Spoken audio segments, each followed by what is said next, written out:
আসসালামু আলাইকুম। আশা করি সবাই ভালো আছেন। আলহামদুলিল্লাহ, আমিও ভালো আছি। তো আজকে আরেকটি বিদ্যা উন্মুক্ত করতেছি আপনাদের মাঝে। তো এটা হচ্ছে সূরা ফালাক, পবিত্র কোরআনের থেকে সংগৃহীত। তো সূরা ফালাক এর সাথে আমরা সবাই সম্পৃক্ত, জড়িত আছি। আমরা অনেকেই জানি সূরা ফালাকের অনেক গুণাগুণ, ক্ষমতা, কার্যকরী ক্ষমতা আছে। তো আমরা অনেকেই জানি না যে সূরা ফালাক দিয়ে কি কি কাজ হয় বা কি কি কাজ করা যায়।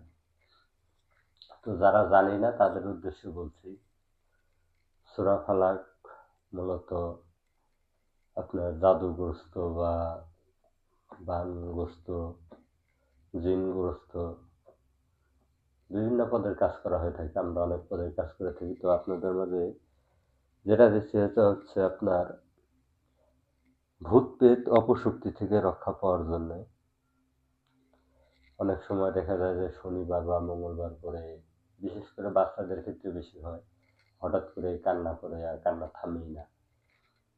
তো কান্না থামে না, এর জন্য আমরা অনেকেই হয়তো কোনো সমস্যা, এই সমস্যা, ওই সমস্যা, এখানে ওখানে নানান জায়গায় নিয়ে দৌড়াদৌড়ি করি, তো কোনো ফলাফল পাওয়া যায় না।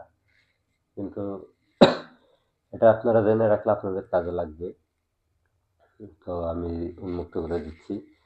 সেটা হচ্ছে সূরা ফালাক। যদি এরকম কোনো সময় হয় যে কোনো বাচ্চা কাঁদতেছে, অঝরে থামছে না বা কোনোভাবেই কিছু করা যাচ্ছে না, তো শিশুটিকে সূরা ফালাক একবার পাঠ করবেন, ফু দিবেন মাথা থেকে নিচ পর্যন্ত, ফু দিয়ে নামিয়ে দিবেন। এভাবে 7 বার করবেন, তাহলে সব ঠিক হয়ে যাবে। এটা শুধু শিশুদের জন্যই না, এটা আপনারা বড়রাও করতে পারবেন। অনেক সময় দেখা যায় যে মনের মধ্যে আশঙ্কা থাকে কেউ কোনো কিছু করলো কিনা, বা কোনো খারাপ শক্তি শরীরে প্রবেশ করলে বড়রা বুঝতে পারে, কিছুটা আভাস বুঝতে পারে, তখন তারা এটা ব্যবহার করতে পারবে। এটা ব্যবহার করেন, আল্লাহর রহমতে শিফা লাভ করবেন। আল্লাহর উপর ভক্তির বিশ্বাস রেখে কাজ করবেন, তাহলে সবকিছু সমাধান। সবকিছু মালিক আল্লাহ, সবকিছু নিরাময়কারীও আল্লাহ।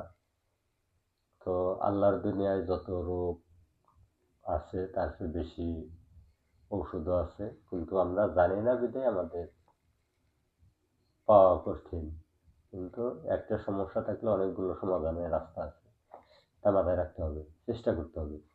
তো আপনারা চেষ্টা করেন, আল্লাহর রহমতে ভালো ফলাফল পাবেন।